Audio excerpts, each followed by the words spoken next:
بسم اللہ الرحمن الرحیم۔ حضرت ابو الحسن رحمۃ اللہ تعالی علیہ حضرت معاذ ابن جبل رضی اللہ تعالیٰ عنہ کے پاس بیٹھا کرتے تھے۔ فرماتے ہیں ان سے جو پیار بڑھا تو پھر میرا مصلی سے بھی بڑھ گیا۔ تابعی ہیں، فرماتے ہیں صحابی رسول سے محبت ہوئی تو ذکر سے بھی ہو گئی، پھر درود شریف سے بھی ہو گئی۔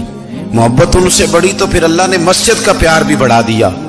آپ فرماتے ہیں کہ میری ہر وقت طبیعت چاہتی تھی کہ بس اللہ اللہ کروں، بس اللہ اللہ کروں، بس نہ میں ذرا تھوڑی جان چھڑاؤں لوگوں سے، کو 10 منٹ ملے تو میں کچھ 4 نفل پڑھ لوں، میں تھوڑا سا نہ بچوں لوگوں سے، اور مجھے تسبیح ملے تو میں نہ کچھ 400-500 دفعہ استغفار پڑھوں، سبحان اللہ، الحمدللہ، اللہ اکبر، لا حول ولا قوت الا باللہ، میں نہ تسبیحات پڑھوں۔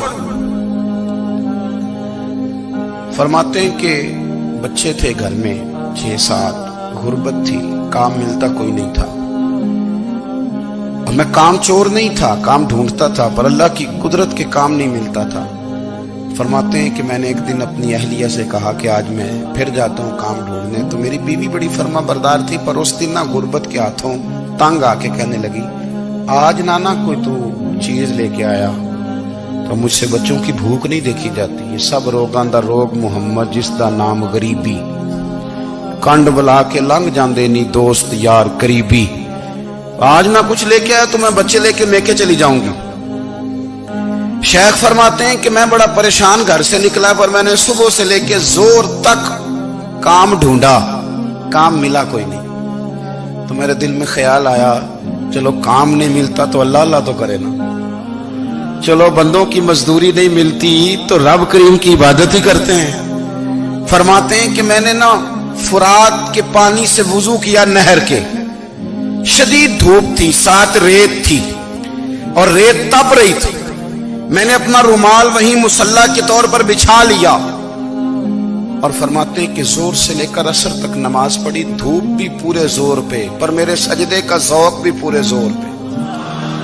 فرماتے ہیں سورج بھی چمک رہا ہے اور رب کی عبادت کا ذوق بھی پورے زور پہ، میں سجدہ کروں تو پھر میرا اٹھانے کو جی نہ چاہے۔ میرے استاد لکھا کرتے تھے، یہ ان کا شعر ہے، وہ کہا کرتے تھے مجھے سوز دے، مجھے ساز دے، اور مجھے نیم شب کا نیاز دے، دم سجدہ خود کو میں توڑ دوں، مجھے ایسا ذوق نماز دے، اور میں تیری بہار کا پھول ہوں، میں کھلا بھی ہوں تو تیرے لیے، مجھے میری شاخ سے توڑ لے، مجھے اپنی زلف کا ناز دے۔ بھائی فرماتے ہیں کہ عصر تک میں نے نفل پڑھے، دل ڈھلنے لگا، عصر کی نماز پڑھی اور میں وہاں سے چلا۔ اب میں جب نکلنے لگا تو دل میں خیال آیا کہ چھوٹی چھوٹی دیواریں ہیں گھر کی، بغیر کچھ لیے جاؤں گا تو بیوی دور سے دیکھے گی تو شور کرے گی کہ پھر خالی ہاتھ آ گیا ہے۔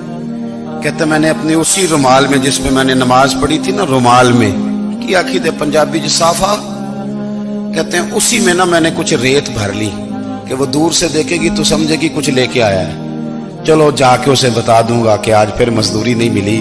کہتے ہیں وہ ریت لے کر جب میں گھر میں گیا تو پہلے بیوی دروازے پہ کھڑی ہوتی تھی، پوچھتی تھی خالی ہاتھ آ گئے ہو؟ آج میں نے دیکھا تو ہے ہی کوئی نہیں۔ فرماتے ہیں میں اندر داخل ہوا، سلام لیے، کونے میں میں نے وہ رومال رکھ دیا اور میں نے آواز دی کہ بھلی مانس کہاں ہو؟ تو وہ کہنے لگی آپ منہ ہاتھ دھو لیں، میں روٹی لے کے آئی۔ میں نے کہا روٹی کہاں سے آ گئی؟ یہاں تو کئی دنوں کے فاقے، تو کئی دنوں کی غربت ہے، یہاں تو اس گھر میں تو فقیری ہے۔ فرماتے ہیں کہ وہ روٹی لے کے آئی اور اس وقت کی جو موجودہ نعمتیں تھیں، سمجھنے سلاد، اچار، ہر چیز ساتھ لائی۔ میں نے کہا کہ بچے کہاں گئے؟ کہنے لگی وہ کھانا کھا کے کھیلنے گئے، آپ کھانا کھا لیں آ جاتے۔ کھانا اس نے چن دیا۔ میں نے حیرت انگیز لہجے میں ساری نعمتیں اپنے دسترخوان پہ دیکھ کر کے بیوی سے پوچھا یہ کہاں سے آیا کھانا؟ بچوں کو تو نے کہاں سے کھانا کھلایا؟ یہ سارا کچھ کیسا ہے؟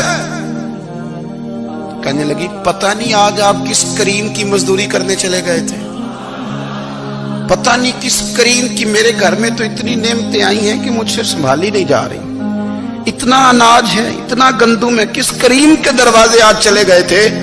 یہ کہتے کہتے وہ اٹھی اور اٹھ کر کے کہنے لگی پہلے بڑا کچھ آیا تھا، اب کیا لے آئے ہو؟ اور جا کر کے نا اس نے وہ ریت والا رومال کھولا، کہنے لگے میں تو لے کے آیا تھا ریت، تو میرے رب نے اسے بھی سونے اور ہیرے بنا دیا تھا۔ جب آپ کی توجہ اللہ کی جانب، میرے نبی پاک صلی اللہ تعالی علیہ وسلم نے فرمایا ہر چیز اپنے رب سے مانگ، ہر چیز مانگ، ہر چیز مانگ۔ یا رسول اللہ کیا کچھ؟ میرے محبوب نے فرمایا تیرے گھر میں نمک بھی ختم ہو جائے تو وہ بھی اپنے رب سے مانگا کر، تو مانگنا وہ تجھے دے گا، تو اس کی بارگاہ میں کشکول طلب دراز تو کرنا۔ اور ترمذی شریف میں عجیب لفظ ہے، رسول کائنات نے فرمایا، رب کریم فرماتا ہے جب میرا بندہ ہاتھ اٹھاتا ہے نا تو مجھے حیا آتی ہے کہ میں خالی کیسے لوٹا دوں اس کے۔ اتنے بڑے بادشاہ کی بارگاہ میں، او بھائی لوگوں سے عزتیں تلاش کرتے ہو تو وہ کیا تمہیں عزت دیں گے؟ وہ تو کل اچھا کہتے ہیں پرسوں برا کہنے لگ جاتے ہیں۔ لوگوں کے سامنے گڈ بک میں آنا چاہو گے تو وہ تو سویرے تمہارے بارے میں کچھ کہیں گے، شام کچھ اور کہیں گے۔ اپنی روحانی زندگی آباد کریں، اپنے مسلح کو وقت دیں، اور دنیا سے چھپ کر اس موبائل کو بند کر کے اور اپنے آپ سے بھی چھپ کے اور تنہا ہو کے چھپا کے سارا کچھ اپنے آنسو اپنے رب کی بارگاہ میں پیش کریں، اس کے حضور حاضری دیں۔ سنو نا ترمذی کی حدیث، اور اسے یاد رکھنا، نبی پاک علیہ السلام نے فرمایا اپنے دکھ لوگوں کے سامنے نہ بیان کرنا، سیٹھوں نوابوں کو نہ بتاتے پھرنا، دنیا داروں کے سامنے جا کے نہ رونا کہ میں تکلیف میں ہوں۔ فرمایا اگر دنیا داروں کو دکھ بتاؤ گے رب تمہیں کبھی غنی نہیں کرے گا، اور لوگ ہیں کہ الٹا مذاق اڑائیں گے۔ آپ کی جس سے بڑی پکی یاری ہے نا، پکی، وہ تب تک پکی ہے جب تک آپ نے 50,000 مانگا نہیں، اور جس وقت آپ نے کہہ دیا کہ میں مجبور ہوں میری مدد کر تو پھر ختم ہو گئی دوستی۔ لوگوں کی تعلقات آپ کے ساتھ تب تک ہیں جب تک آپ ان سے کوئی ضرورت وابستہ نہیں کرتے۔ کریم محبوب فرمانے لگے بندوں کے سامنے دکھ نہ بیان کرنا، اللہ تجھے کبھی غنی نہیں کرے گا۔ تو اپنے دکھ اپنے رب کو بتا، تو دعائیں مانگ، تو اس کی بارگاہ میں حاضر ہو، تو اس کے حضور عرض کر۔ فرمایا اپنے دکھ اپنے رب کو بتا، وہ جلدی کرے یا دیر سے کرے تجھے ساری دنیا سے بے نیاز کر دے گا۔ تجھے